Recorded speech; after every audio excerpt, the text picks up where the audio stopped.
Jake Morrison stood at attention in the main corridor of Harmony Point Space Station and watched the tall crystal beings move past him with their strange flowing steps. The Zephyrians looked like walking glass sculptures that caught the light from every angle and through rainbow patterns across the metal walls.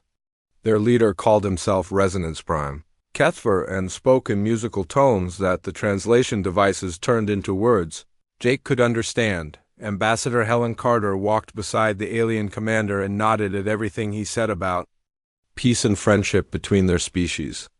Jake had read all the briefing files about this first diplomatic meeting between humans and the Zephyrian Alliance. The aliens claimed to represent 17 different species who had joined together in harmony across the galaxy. They wanted humanity to become the 18th member of their peaceful coalition. The whole thing felt wrong to Jake, but he could not put his finger on exactly why. Maybe it was how the Zephyrians never looked directly at the humans when they spoke. Maybe it was how their crystal bodies seemed to vibrate with barely controlled energy whenever they thought no one was watching. Maybe it was just his soldier instincts telling him that something was not right about this whole situation. Dr. Lisa Bennett walked behind the ambassador carrying her datapad and taking notes about everything the aliens said.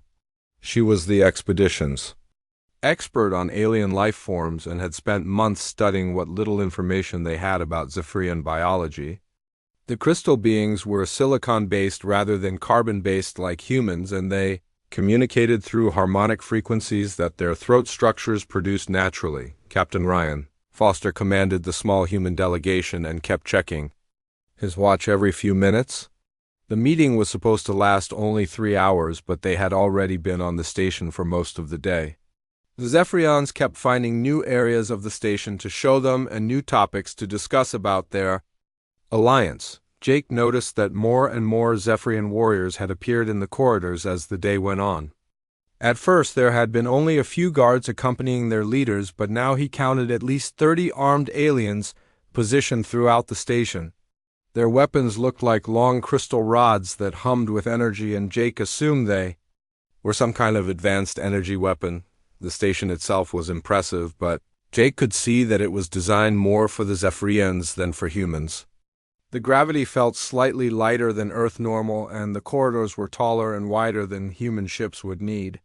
Everything was made of the same smooth white material that seemed to glow with its own internal light. There were no windows or viewports that Jake could see, and no obvious way to tell where they were in space. Ambassador Carter stopped walking and turned to face Kethver with a smile on her face. She thanked the alien commander for the tour and said that humanity was very interested in joining the alliance. She asked when they could begin the formal treaty negotiations and return to their own ship to contact Earth with the good news. Kethver made a sound like wind chimes being struck by a gentle breeze, and the translation device said he was laughing. The alien commander explained that there was one final test that all species had to pass before they could join the alliance.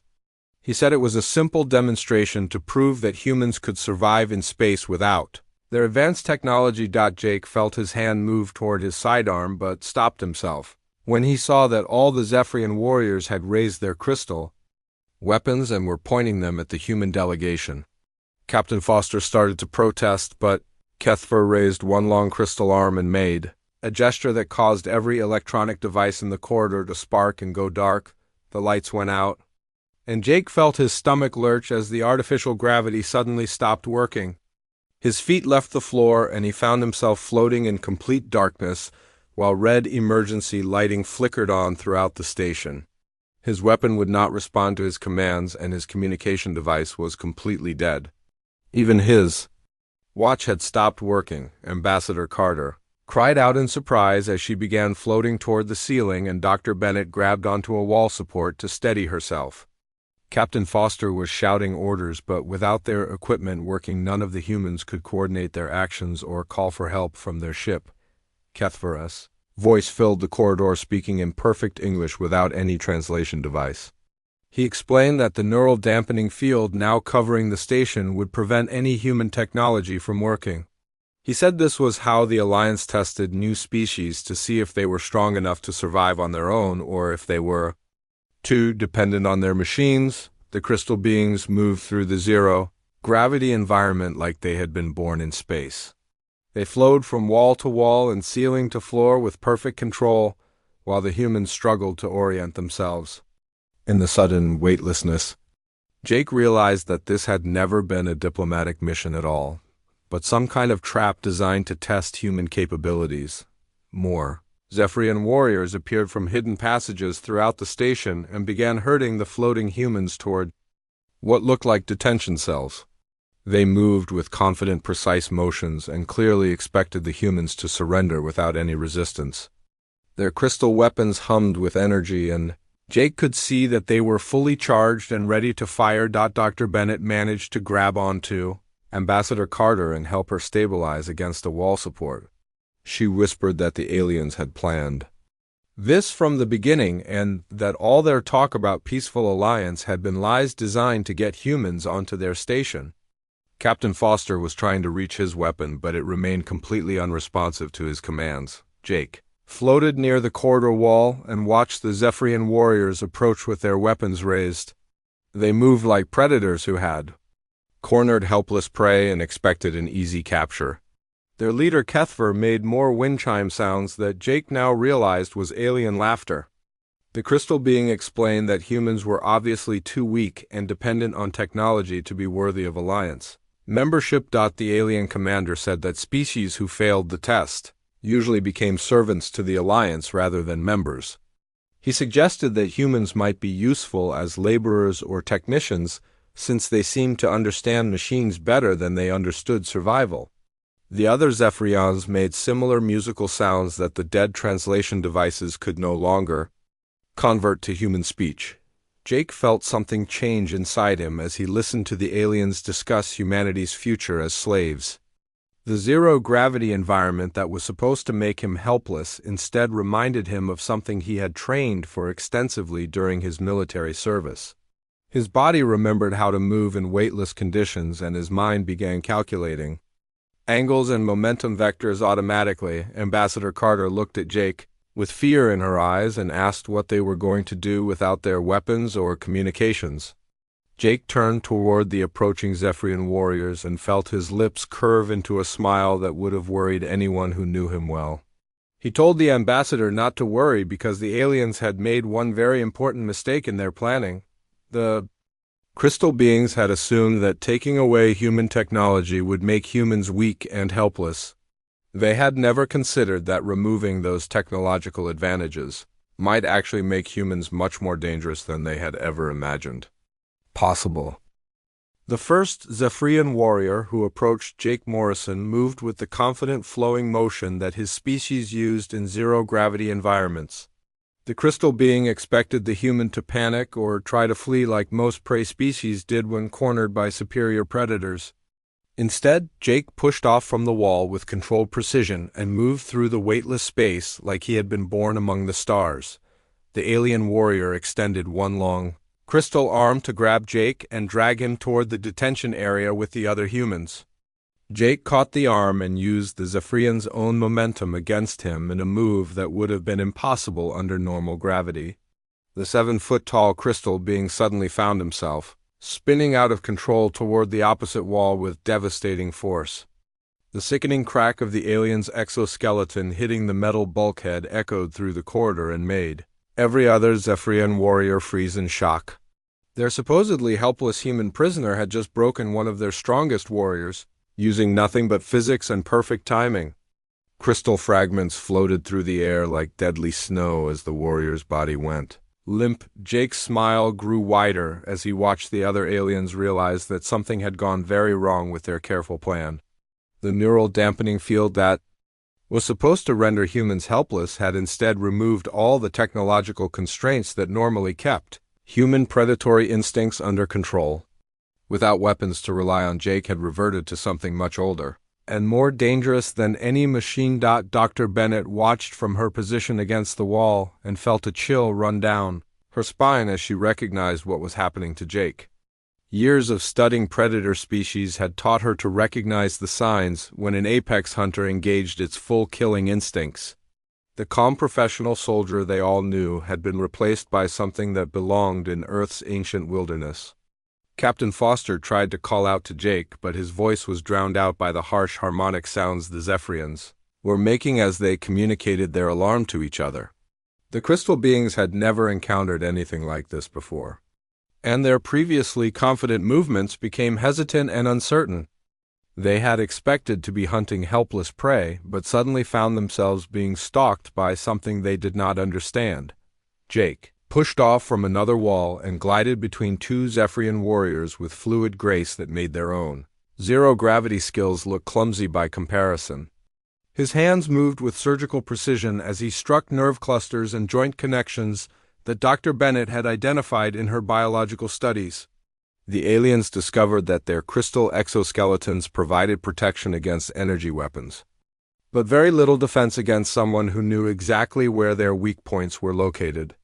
The second warrior went down even faster than the first as Jake used a nerve strike that paralyzed the being's motor functions. The Zephyrian's weapon floated away harmlessly as its grip failed, and Jake caught the crystal rod before it could drift out of reach. He examined the alien weapon for exactly 3 seconds, before tossing it aside as useless without the biometric locks that prevented other species from using. Zephyrian technology. Ambassador Carter found herself staring at Jake with a mixture of fear and fascination as she realized that the quiet security officer had become something entirely different. His movements were no longer human in any way she recognized. He flowed through the zero-gravity environment, like a creature that had evolved in deep space and hunted among the stars for millions of years. The remaining Zephyrian warriors began backing away from Jake as they finally understood that their trap had become a hunting ground. Their harmonic communications became more frantic and desperate as they tried to coordinate a response to something completely outside their experience. Every species they had ever encountered either submitted to superior force or fled when overwhelmed. Humans apparently did neither. Jake seemed to read the aliens' movements before they made them and positioned himself to intercept their retreat routes. His eyes had taken on a focused, calculating look that reminded Dr. Bennett of the great white sharks she had studied in Earth's oceans. There was no emotion or anger in his expression, only the cold efficiency of a perfect predator that had identified its prey. "Commander." Kethfer's voice echoed through the corridor as he demanded to know what was happening to his warriors. The harmonic translation that had worked earlier was now interrupted by static and electronic interference from the neural dampening field. Jake understood the alien leader's panic even without translation, as the sounds of fear were universal among intelligent species. The third Zephyrian warrior tried a different approach and attempted to use its superior reach to grab Jake from a distance. The alien extended both arms toward the human while staying as far away as possible from those deadly hands that had disabled 2 of its companions. Jake caught both crystal arms and used them as leverage to spin himself around and drive his feet into the warrior's center mass with bone-crushing force. Dr. Bennett realized that Jake was using techniques she had never seen before, but that looked like they came from some advanced form of zero-gravity combat training. The military obviously taught their personnel things that civilian scientists were not cleared to know about. Jake moved like someone who had spent years learning how to fight and kill in weightless environments. Captain Foster watched in amazement as Jake systematically dismantled the Zephyrian warriors one by one without using any weapons or technology. The aliens' superior size and strength meant nothing when they could not land a hit on a target that moved with impossible fluidity through 3-dimensional space. Their energy weapons were useless against someone who stayed too close for them to aim properly. The corridor filled with floating crystal fragments and disabled Zephyrian warriors as Jake continued his methodical assault. He showed no signs of fatigue or stress even though he had been fighting continuously for several minutes. His breathing remained steady and controlled while the surviving aliens gasped and struggled to orient themselves in the zero-gravity environment. Ambassador Carter began to understand why the military had insisted on sending Jake Morrison as part of their security detail. The quiet professional demeanor had been hiding something much more dangerous than anyone realized. Without his weapons and equipment to civilize his responses, Jake had become a primal force that the Zephyrians were completely unprepared to handle. More alien warriors appeared from other parts of the station, but they moved with much less confidence than the first group. Word was clearly spreading through their ranks that the human prisoner was not behaving like any species they had encountered before. Their musical communications became shorter and more urgent as they realized they were facing something beyond their understanding. Jake caught sight of the new arrivals, and his smile became predatory in a way that made even the human observers uncomfortable. He pushed off from a floating crystal fragment and launched himself toward the fresh group of warriors with the focused intensity of a hunter who had caught the scent of wounded prey. The aliens tried to scatter but found that their own station's design worked against them in ways they had never considered. Dr. Bennett watched Jake disappear around a corner in pursuit of the fleeing Zephyrians and felt a scientific curiosity about what they had just witnessed. Humanity's evolutionary history was filled with persistence hunters who had chased down larger, stronger prey across vast distances through sheer endurance and intelligence.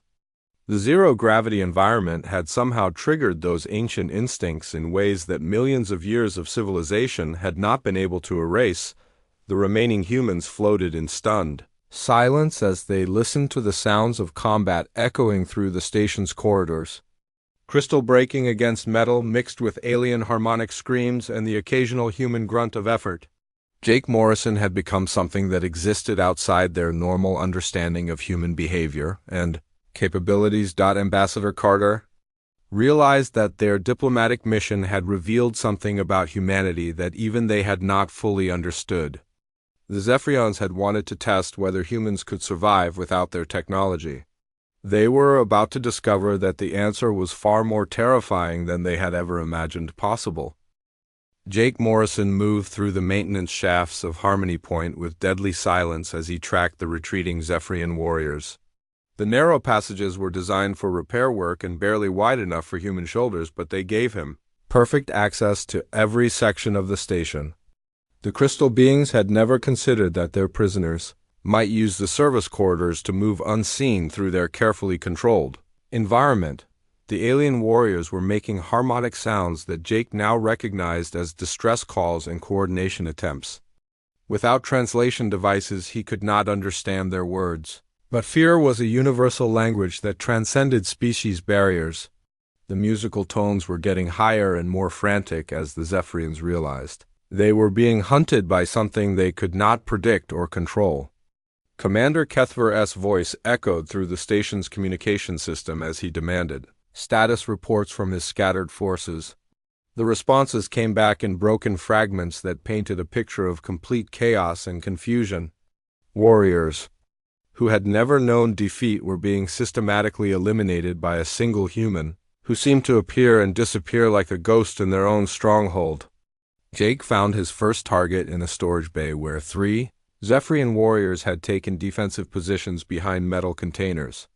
They were facing the main entrance with their energy weapons ready and clearly expected him to attack from the obvious direction.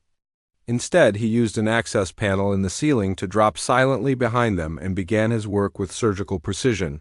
The improvised weapons he created from station components were crude but devastatingly effective against the crystal being's physiology. A broken metal strut became a lever for applying force to joint connections. Severed power cables could conduct enough electricity to disrupt the aliens' nervous systems. Even the station's artificial atmosphere became a weapon when he used pressure differentials to create localized vacuum effects. Dr. Bennett had explained during their briefing that Zephyrian biology was based on resonant frequencies that maintained their crystal structure integrity. Jake discovered that striking the right points with sufficient force could cause cascade failures that spread through their entire exoskeleton.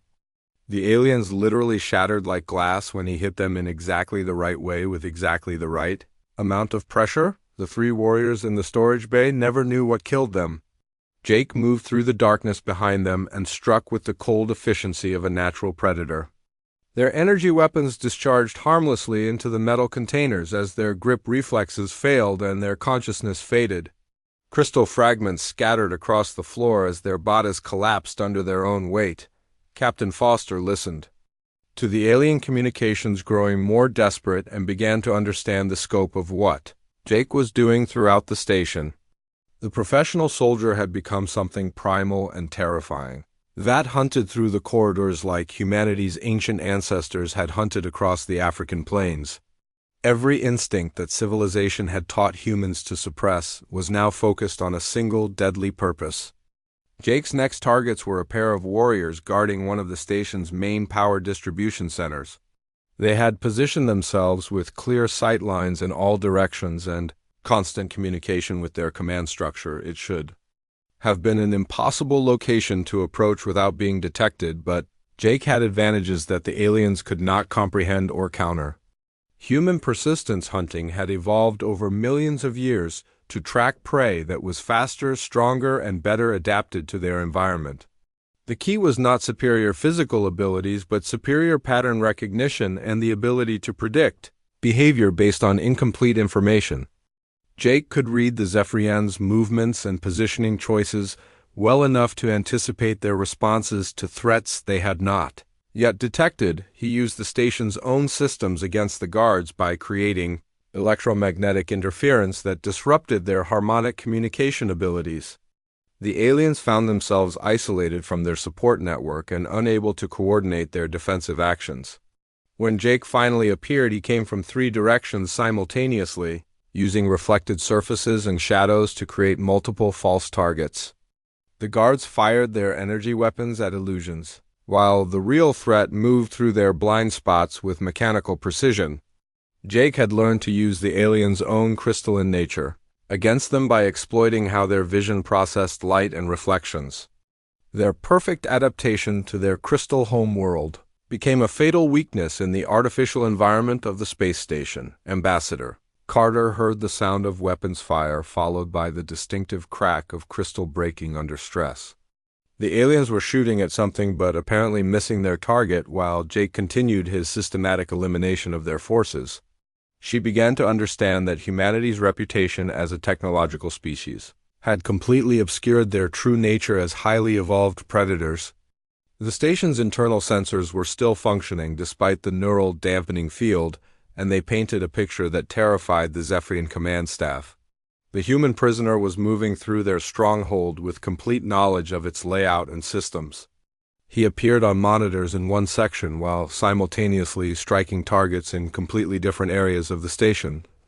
Jake had discovered that the Zephyrians' perfect coordination and hive-mind communication style made them predictable in ways they had never realized. They responded to threats with programmed efficiency that followed logical patterns. Once he understood their decision-making process, he could manipulate their responses and position them exactly where he wanted them to be. Dr. Bennett realized that Jake was demonstrating capabilities that went far beyond normal military training. The systematic way he eliminated targets and controlled the battlefield suggested specialized knowledge that few people possessed. She began to suspect that Jake Morrison's service record contained classified information about humanity's more aggressive, defensive capabilities. The hunt continued through the station's recreational areas, where a larger group of Zephyrian warriors had established what they believed was a secure command post. They had all the advantages of superior numbers, advanced weapons, and defensive positions. Jake eliminated them anyway, using tactics that seemed to come from some ancient, predatory memory that modern warfare had never completely replaced. He used their own communication frequencies against them by creating feedback loops that disrupted their coordination. The aliens found themselves firing at each other in the confusion, while Jake moved among them like a shadow, dealing death with mechanical efficiency. Their crystal weapons became useless when they could not distinguish friend from foe in the chaos he created around them. Commander Kethver's voice became increasingly shrill as reports came in of entire squads being eliminated by methods the Zephyrians could not understand or counter. The human prisoner had somehow transformed their carefully planned trap into a killing ground where he held every advantage. The neural dampening field that was supposed to weaken humans had instead unleashed something that defied all their assumptions about prey species behavior. Jake paused in a ventilation shaft and listened to the alien communications with satisfaction. The Zephyrians were beginning to understand that they had made a fundamental error in their assessment of human capabilities. Their assumption that technology was humanity's primary survival mechanism had blinded them to the much more dangerous reality that lay beneath the civilized surface. The crystal beings were discovering that humans had not conquered their hostile planet through superior firepower or advanced equipment. They had done it through superior intelligence applied to the ancient art of killing anything that threatened their survival. Every human carried the genetic memory of countless generations who had looked at larger, stronger predators and found ways to make them dead. Dr. Bennett calculated that at least 20 Zephyrian warriors had been eliminated in less than an hour by a single human operating without weapons or technology. The mathematical implications were staggering when applied to larger-scale conflicts.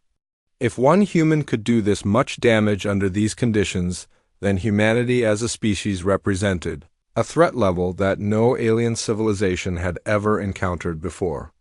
Jake Morrison continued his systematic hunt through the station while the surviving Zephyrians began to realize that their test had revealed something about humanity that would change the balance of power throughout the galaxy forever. Commander Kethver stood in the station's central command hub and watched his carefully planned operation collapse into complete disaster. The monitoring screens showed empty corridors littered with crystal fragments and disabled weapons, while harmonic distress signals echoed from every section of Harmony Point. His elite warriors were being systematically eliminated by a single human who seemed to understand their technology and tactics better than they did themselves. The neural dampening field was still active and functioning perfectly. Every piece of human technology remained completely inert and useless. Yet somehow this had made their prisoners more dangerous rather than less. Kethver's intelligence analysts had spent months studying human behavior and concluded that the species was completely dependent on their machines for survival. The reality was proving to be catastrophically different. Jake Morrison appeared on a security monitor in the station's hydroponics bay, where he was methodically destroying the life support systems that maintained the Zephyrian atmosphere. The human moved with perfect knowledge of which components were critical and which were redundant. He was not just killing individual warriors, but systematically crippling the entire station's ability to support alien life. The remaining Zephyrian forces had consolidated in 3 defensive positions throughout the station, but Jake was picking them off one by one using tactics that seemed to come from some kind of advanced warfare training. He created diversions in one location while striking targets in completely different areas. He used their own communication systems to send false information that scattered their forces into ambush positions. Dr. Bennett watched the security feeds from her position with the other human prisoners and realized that Jake was demonstrating something beyond normal military capabilities. The way he moved through the station and anticipated alien responses suggested specialized training that few people received. She began to suspect that Jake Morrison's background contained classified information about humanity's true defensive capabilities. Ambassador Carter listened to the increasingly desperate Zephyrian communications and understood that their diplomatic mission had revealed something fundamental about human nature. The aliens had designed their tests to expose weakness and dependency, but instead discovered predatory instincts that had been hidden beneath the surface of human civilization. The neural dampening field had not disabled humanity, but unleashed it. Jake's psychological warfare was proving as effective as his physical attacks.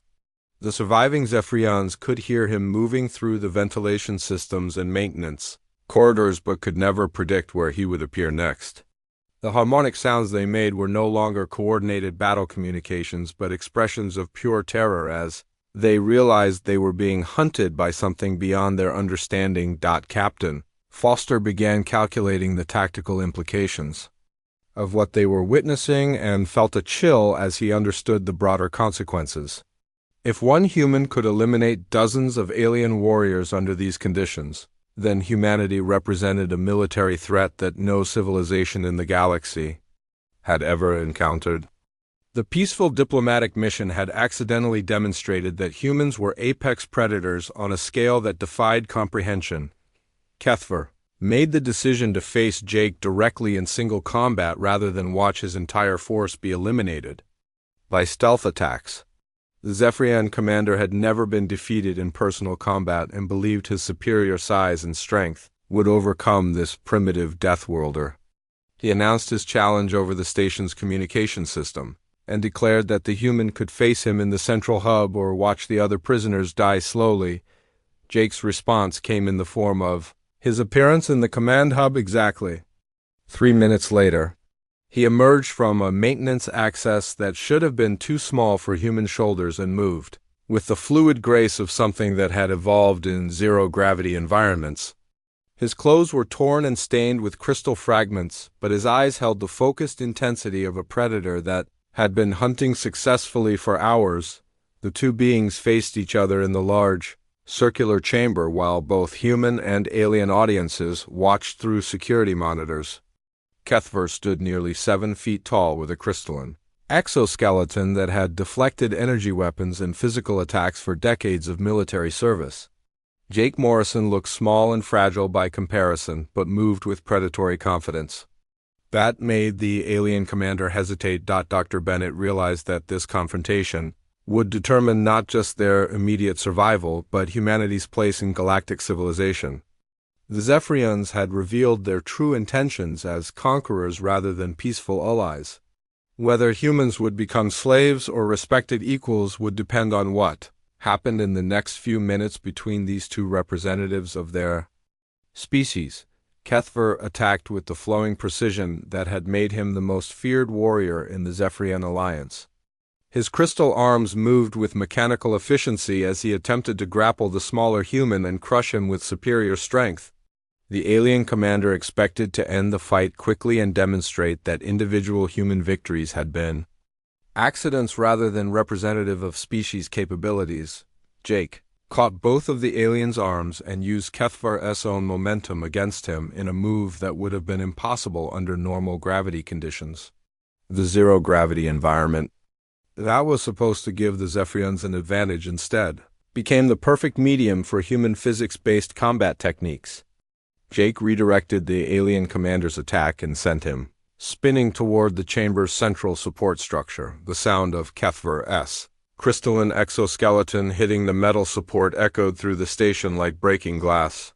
The most feared warrior in the Alliance had been defeated in seconds by techniques he could not understand or counter. His crystal body cracked along stress lines that ran from the point of impact throughout his entire structure. The commander, who had never known defeat, was down and dying before he could comprehend what had happened. Ambassador Carter watched the alien leader's body go limp and float away from the support structure, trailing crystal fragments. The fight that was supposed to demonstrate Zephyrian superiority had instead shown that human combat capabilities operated on principles that alien civilizations had never encountered. Jake Morrison had just changed the balance of power in the galaxy with a single, perfectly executed maneuver.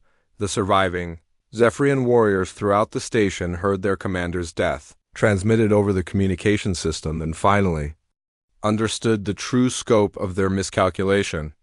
They had not captured weak prey that depended on technology for survival. They had trapped apex predators whose true strength had been hidden beneath layers of civilization and restraint. Jake stood over Kethvar's broken body and looked directly into the security camera that was broadcasting the scene throughout the station. His message was clear without any words being spoken. The Zephyrians could choose to end this confrontation now, or they could continue learning about human capabilities through practical demonstration. The neural dampening field that was supposed to make humans helpless had instead revealed them as the most dangerous species the galaxy had ever encountered. Dr. Bennett realized that humanity's reputation would never be the same after this encounter. The Zephyrian Alliance would spread word throughout civilized space that humans were not just another technological species but something fundamentally different and more threatening. the diplomatic mission that was supposed to establish peaceful relations had instead announced humanity's arrival as a force that demanded respect through demonstrated lethality. The remaining alien forces began surrendering one by one as they understood that continuing to fight would only result in their complete elimination. Jake Morrison had proven that humans without technology were not weaker, but infinitely more dangerous than anyone had imagined. The test designed to reveal human weakness had instead unveiled predatory capabilities that would reshape how every species in the galaxy viewed Earth and its inhabitants. Commander Kethver's final transmission had been a warning to the Zephyrian Alliance about what they had discovered. Humans were not potential slaves or junior partners in galactic civilization. They were apex predators who chose to be civilized but retained all the lethal instincts that had made them the dominant species on their hostile homeworld. The neural dampening field deactivated with a low harmonic tone that resonated through the station's metal corridors, and Jake Morrison felt his equipment come back online as the electromagnetic interference faded away. His sidearm responded to. His grip recognition sensors and his communication device established contact with the human delegation's ship. The artificial gravity generators resumed normal operation and everyone slowly settled back to the deck plating. Ambassador Carter looked around the command hub at the crystal fragments that had been Commander Kethver and realized that everything about their diplomatic mission had changed in the span of a few hours. The Zephyrians had revealed themselves as would-be conquerors rather than peaceful allies, but they had also discovered something about humanity that would reshape relations between species throughout the galaxy. The surviving Zephyrian officers approached with their weapons deactivated and their crystal bodies showing the harmonic patterns that Dr. Bennett recognized as expressions of submission and respect. Their musical communications were being translated again by the restored equipment, and the words they spoke were very different from the confident superiority they had displayed earlier. Sub-Commander Velthan spoke for the remaining aliens and explained that they had made a fundamental error in their assessment of human capabilities. The Zephyrian Alliance had conquered 17 species by identifying their dependence on technology, and then removing that advantage through neural dampening fields. Every previous species had surrendered when stripped of their mechanical support systems. Jake Morrison stood quietly beside Ambassador Carter with his professional demeanor restored, but something had changed in the way the aliens looked at him. They maintained careful distance, and their crystal bodies vibrated with barely controlled fear whenever he moved. The quiet security officer had become something that commanded respect through demonstrated lethality rather than diplomatic protocol. Dr. Bennett listened to the alien explanations and began to understand the scope of what they had learned about human evolution. The Zephyrians had assumed that technology was humanity's primary survival mechanism because that was true for every other species they had encountered. They never considered that humans might have developed machines as constraints to control much more dangerous natural capabilities. Captain Foster examined the security recordings of Jake's systematic elimination of the Zephyrian forces and felt a professional appreciation for tactics he had never seen before. The specialized training that produced those capabilities was classified above his clearance level, but he could recognize the results of extensive preparation for exactly this type of scenario. Ambassador Carter began the delicate process of reestablishing diplomatic relations from a position of strength rather than the weakness the aliens had expected. The Zephyrians now understood that attempting to conquer humanity would result in the complete destruction of their civilization by predators who had spent millions of years perfecting the art of killing anything that threatened their survival. Sub-Commander Velthan explained that their species had evolved on a peaceful crystal world where cooperation and harmony were necessary for survival. They had never encountered apex predators and did not understand that some species reached technological advancement through controlled aggression rather than pure pacifism. Their alliance of 17 species represented the most advanced civilizations they had found, but none were warriors in the way that humans had evolved to be. Jake accepted a datapad from Dr. Bennett and began composing his mission report while carefully omitting the classified details of his specialized training. The official record would state that diplomatic contact had been successfully established with the Zephyrian Alliance following a brief misunderstanding about human capabilities. The complete truth would remain buried in files that very few people had clearance to access. The Zephyrian officers transmitted urgent communications throughout their alliance warning that humanity was not to be underestimated, threatened, or tested under any circumstances. The Deathworlders had proven themselves to be far more dangerous than their peaceful diplomatic approach had suggested. Any species that attempted to treat humans as potential victims would face consequences that defied their understanding of civilized warfare. Dr. Bennett realized that humanity's reputation throughout the galaxy would be forever changed by what had happened on Harmony Point.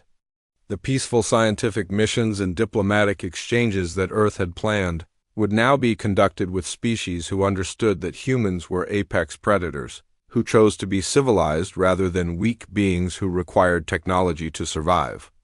Ambassador Carter concluded the formal treaty negotiations with terms that were much more favorable to humanity than the original proposal. The Zephyrian Alliance would treat Earth as a full equal partner rather than a junior member requiring guidance and protection. Human space would be recognized as sovereign territory that other species entered only with explicit permission and careful respect for the inhabitants. The alien delegation prepared to depart Harmony Point with a new understanding of what they had encountered. Their intelligence reports would be rewritten to reflect the reality that humans were persistence hunters from a death world, who had developed technology as a tool for expansion rather than survival. The 17 species of the Alliance would need to reconsider their assumptions about peaceful coexistence with beings who had evolved such efficient killing instincts. Jake Morrison returned to his position as security officer for the human delegation, but everyone now understood that his quiet, professional manner concealed capabilities that represented humanity's true nature as apex predators. The diplomatic corps would need to adjust their protocols to account for the fact that human strength came from controlled lethality rather than technological superiority. Captain Foster received updated orders from Earth Command, acknowledging that First Contact had revealed strategic advantages that changed humanity's position in galactic politics. The peaceful exploration missions that had been planned would continue, but with the understanding that other species now viewed humans as dangerous equals rather than curious newcomers who required protection and guidance. Subcommander Velthan made formal apologies for the deception that had led to the confrontation and explained that the Zephyrian Alliance had never encountered a species like humanity before. Their standard procedures for evaluating new civilizations had been designed for beings who became helpless when separated from their technology. The Alliance would need to develop entirely new protocols for dealing with apex predators, who used machines as tools rather than crutches. Dr. Bennett gathered her research materials and began composing reports that would revolutionize humanity's understanding of their place in the galactic community. The biological advantages that had made humans successful on Earth were apparently unique among intelligent species. Most civilizations had evolved from prey animals or cooperative social structures, rather than persistence hunters who had climbed to the top of their planet's food chain. The treaty documents were signed with terms that established humanity as a respected member of galactic civilization rather than a probationary species requiring evaluation. The Zephyrian Alliance acknowledged that Earth's inhabitants possessed capabilities that made traditional conquest scenarios impossible and extremely dangerous for any species that attempted them. Ambassador Carter realized that the diplomatic mission had succeeded beyond their original objectives by establishing humanity's reputation as a force that commanded respect throughout civilized space. The peaceful coexistence that Earth desired would be built on a foundation of demonstrated strength rather than hopeful negotiation from a position of perceived weakness. Jake finished his mission report and submitted it through encrypted channels to military intelligence analysts who would extract the tactical lessons learned from the encounter. The specialized training programs that had prepared him for zero-gravity combat would be expanded based on the effectiveness they had demonstrated against alien physiologies and fighting techniques. The human delegation prepared to return to their ship with a completely different understanding of their species' role in the galaxy. They had departed Earth as explorers seeking peaceful contact with advanced civilizations and were returning as representatives of apex predators who had chosen diplomacy over conquest. The balance of power in known space had shifted in humanity's favor through the simple demonstration that taking away human technology made humans more dangerous rather than less. Sub-Commander Velthan accompanied them to the docking bay and made final assurances that the Zephyrian Alliance would honor the new treaty and spread accurate information about human capabilities throughout their network of civilized species. The 17-member worlds would understand that Earth's inhabitants were not potential victims but fellow apex predators, who deserve the respect accorded to dangerous equals. Dr. Bennett looked back at Harmony Point as their ship departed and realized that the encounter had answered fundamental questions about humanity's evolutionary development that scientists had debated for decades. The predatory instincts that had made humans successful on Earth were apparently rare, unique among intelligent